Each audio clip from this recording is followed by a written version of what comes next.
Hello student, JPSC digital study में आपका स्वागत है। 9th SST के अंतर्गत आपका टॉपिक आज का है सार्वभौमिक अधिकारों के संदेश में अंतर्विरोध। सार्वभौमिक अधिकारों के संदेश में अंतर्विरोध। तो सार्वभौमिक जो अधिकार, इसके पहले आपके पास वीडियो जा चुका है सार्वभौमिक अधिकारों के अंतर्विरोध के संदर्भ में कि क्यों अंतर्विरोध था, ऐसी कौन सी समस्या थी जिसके कारण फ्रांस में सार्वभौमिक अधिकारों के संदर्भ में अंतर्विरोध उत्पन्न हुआ। कुछ खामियां थे, कुछ कमियां थे इसमें सार्वभौमिक अधिकारों में, जिसके कारण इस पे उंगली उठी, इसकी आलोचना हुई विश्लेषण के संदर्भ में। और ये इसमें कुछ अंतर्विरोध था, जो अंतर्विरोध को निम्न बिंदुओं के अंतर्गत देखेंगे हम लोग। आइए विषय वस्तु को स्टार्ट करते हैं और आगे बढ़ते हैं।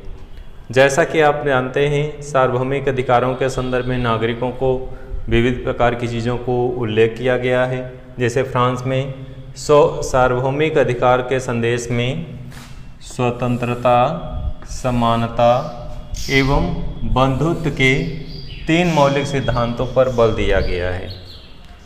स्वतंत्रता, समानता और बंधुत्व की भावना पे बल दिया गया है। स्वतंत्रता मानव जीवन के विकास की बहुत ही महत्वपूर्ण कड़ी मानी जाती है। अगर व्यक्ति को स्वतंत्रता नहीं प्रदान की जाती तो वो अपना विकास नहीं कर सकता। व्यक्ति के सर्वांगीण विकास के लिए अनुशासन युक्त स्वतंत्रता बहुत ही आवश्यक है। अगर उसे स्वतंत्रता नहीं प्रदान की जाएगी तो उसके व्यक्तित्व का विकास नहीं होगा, वो जीवन में आगे कुछ नहीं कर सकता, ना समाज के लिए, ना परिवार के लिए, ना राष्ट्र के लिए, ना संपूर्ण मानवता के लिए। तो व्यक्ति को जो है कह सकते हैं यहाँ पे कि स्वतंत्रता आवश्यक है, और स्वतंत्रता इस रूप में होना चाहिए, वो एक परिधि में रह के उसे स्वतंत्रता दी जानी चाहिए जिससे वो अपना विकास कर सके। इसी क्रम में है समानता। कोई भी समाज हो, कोई भी राष्ट्र हो, संपूर्ण विश्व में अगर समानता की स्थिति हर देश में नहीं होगी, भेदभाव की स्थिति नहीं बनेगी, तो कोई भी राष्ट्र होगा वहाँ पे आपस में ही सौहार्द बिगड़ेगा, आपस में ही एक राष्ट्र कई टुकड़ों में बढ़ जाएगा। जातियों के आधार पे, क्षेत्र के आधार पे, संस्कृति के आधार पे, भाषा के आधार पे, विविध जो तथ्य हैं इनके आधार पे जो है लोग बढ़ जाएंगे और एकजुटता, अखंडता और राष्ट्र की एकता समाप्त हो जाएगी। तो एकता और अखंडता के लिए ये सारे बिंदु आवश्यक हैं, जो सार्वभौमिक मानव अधिकारों में इन चीज़ों का उल्लेख किया गया था। अगला है बंधुत्व की भावना होनी चाहिए। जैसे भारत की संस्कृति की अपनी विशेषता है, वसुधैव कुटुंबकम। संपूर्ण पृथ्वी के लोग जो हैं हमारे क्या हैं, परिवार के लोग हैं या परिवार के अंग हैं। तो इस तरह से बंधुत्व की भावना जो होती है वो लोगों के एक दूसरे के प्रति भावनात्मक रूप से जोड़ती है। संपूर्ण मानव जात के लिए यह आवश्यक है। लोग एक दूसरे से प्रेम करेंगे, एक दूसरे के स्थिति को समझेंगे, तो कहने का मतलब है एक दूसरे के प्रति घृणा और देश की भावना समाप्त होगी। तो ये सार्वभौमिक अधिकारों की घोषणा में इन बिंदुओं को ध्यान में रख करके रखा गया था। मौलिक सिद्धांतों पर बल दिया गया था। वर्तमान में सभी लोकतांत्रिक देशों द्वारा इन सिद्धांतों को अंगीकार किया गया है। वर्तमान समय में जितने भी लोकतांत्रिक देश हैं, इन सिद्धांतों को अंगीकार किया गया है। जो अच्छी चीज़ें होती हैं, मानवता के विकास के लिए होती हैं, मानव जाति के लिए आवश्यक होती हैं, समाज में व्यवस्था बनाए रखने के लिए आवश्यक होती हैं, किसी राष्ट्र को विखंडन और एकता और अखंडता को बनाए रखने में आवश्यक होती हैं। अगर कोई राष्ट्र विखंडित होगा तो इन्हीं बिंदुओं को अगर ध्यान नहीं दिया जाएगा तभी वो विखंडित होगा। बहुत सारे राष्ट्र हैं जहाँ पे विविध भाषी लोग रहते हैं, विविध प्रकार की भौगोलिक विविधताएँ पाई जाती हैं। अगर वहाँ पे एकता की बात नहीं होगी, अगर वहाँ पे सौहार्द की बात नहीं होगी, अगर वहाँ पे समानता की बात नहीं होगी, वहाँ पे न्यायिक व्यवस्था की बात नहीं होगी, तो ऐसे में अंतर्विरोध होगा। लोग एक दूसरे से मिल कर के नहीं रहेंगे, समाज कई टुकड़ों में, कई हिस्सों में बढ़ जाएगा और उस राष्ट्र के लिए, वहाँ की लोकतांत्रिक व्यवस्था के लिए एक समस्या खड़ी हो जाएगी। इस तरह से इन सिद्धांत जो हैं, समानता, स्वतंत्रता, बंधुत्व, ये हर देश में स्वीकार्य है। जहाँ जहाँ पे लोकतांत्रिक व्यवस्थाएं हैं वहाँ पे ये सिद्धांत इसको अपनाया गया है और इसको जो है आगे बढ़ाया गया है। तो इस तरह से कह सकते हैं सिद्धांतों पे बल दिया गया है। वर्तमान के लगभग सभी देशों में, लोकतांत्रिक जो देश हैं, इन सिद्धांतों को अपने यहाँ आत्मसात किए हुए हैं, अपने यहाँ इस चीज़ को लागू किए हैं, चाहे संविधान के माध्यम से, चाहे नियमों के कानूनों के माध्यम से इस व्यवस्था को कृतार्थ किए हैं, इसलिए जिससे देश की एकता और अखंडता बनी रहे। तो इसी तरीके से फ्रांस में भी ये स्थिति अपनाई गई थी सार्वभौमिक अधिकारों की घोषणा के संदर्भ में, लेकिन इसमें कुछ खामियां थीं, कुछ कमियां थीं। उन कमियों को देखेंगे कि ऐसी क्या कमियां थी जिसके कारण वहाँ पे अंतर्विरोध उत्पन्न हुआ। तो आइए हम उन कमियों के संदर्भ में दृष्टिगत होते हैं, देखेंगे उसमें कौन कौन सी कमियाँ थी। सबसे पहले कमी जो थी अंतर्विरोध की, व्यापार और कार्य की स्वतंत्रता का कोई उल्लेख नहीं किया गया था।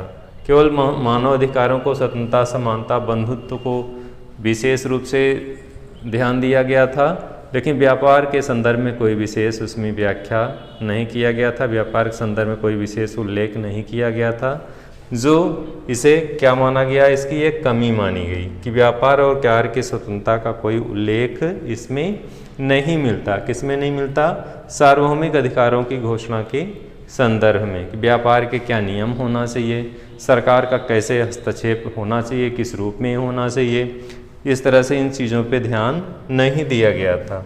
अगला है स्वतंत्रता को अधिक प्रोत्साहन दिया गया।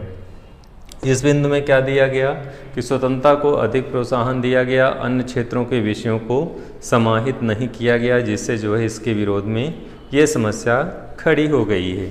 आगे देखेंगे, व्यक्ति के बहुमुखी विकास के लक्ष्य नहीं बनाया गया। व्यक्ति को अगर किसी एक क्षेत्र पे ही अगर ध्यान दिया जाएगा, अन्य क्षेत्रों को छोड़ दिया जाएगा, तो ऐसी स्थिति में व्यक्ति का सर्वांगीण विकास संभव नहीं है।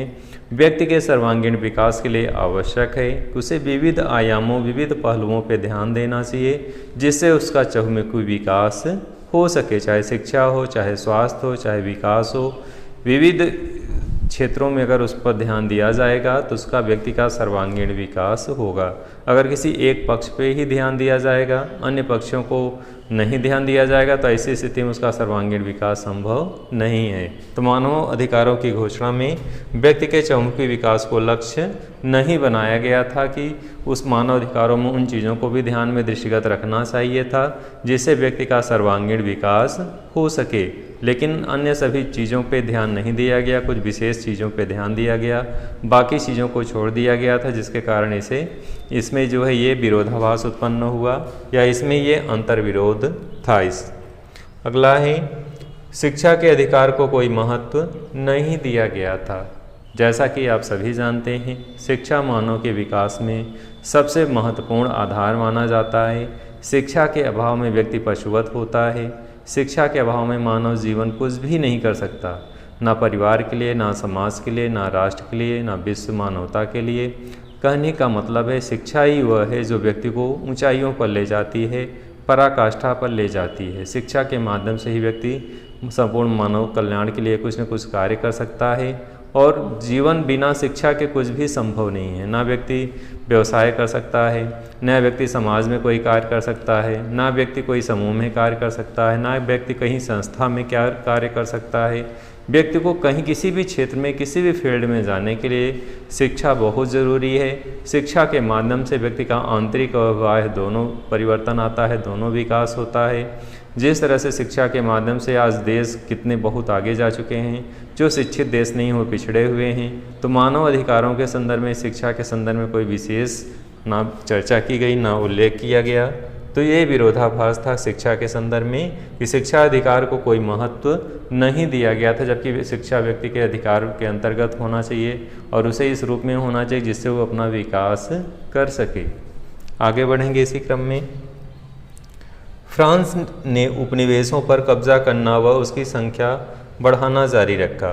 तो मानवाधिकारों की घोषणा में कायदे से इन सब चीज़ों पर रोक लगनी चाहिए थी। उपनिवेशवाद पर प्रतिबंध लगाना चाहिए। उपनिवेशवाद जो है हानिकारक है, घातक है किसी दूसरे राष्ट्र के लिए। एक राष्ट्र दूसरे राष्ट्र में उपनिवेश स्थापित करता है, उसका दोहन करता है प्राकृतिक संपदाओं का, वहाँ के नागरिकों का शोषण करता है, उनको जो है गुलाम बना लेता है, उनके साथ मानवीय अत्याचार करता है। तो इस तरह से ये व्यवस्था ठीक नहीं थी, इसका विरोध होना चाहिए था मानवाधिकारों में। लेकिन यहाँ पे क्या किया गया फ्रांस ने इस चीज़ों को जारी रखा। कहने का तात्पर्य है कि फ्रांस ने जो 19वीं शताब्दी तक जो ये प्रक्रिया जो थी इसको जो है कंटिन्यू किया। उपनिवेशों पे कब्जा करना बंद नहीं किया बल्कि उनकी संख्या और निरंतर बढ़ाता गया। तो इस तरह से उपनिवेशवाद जो है किसी भी राष्ट्र के लिए हानिकारक है।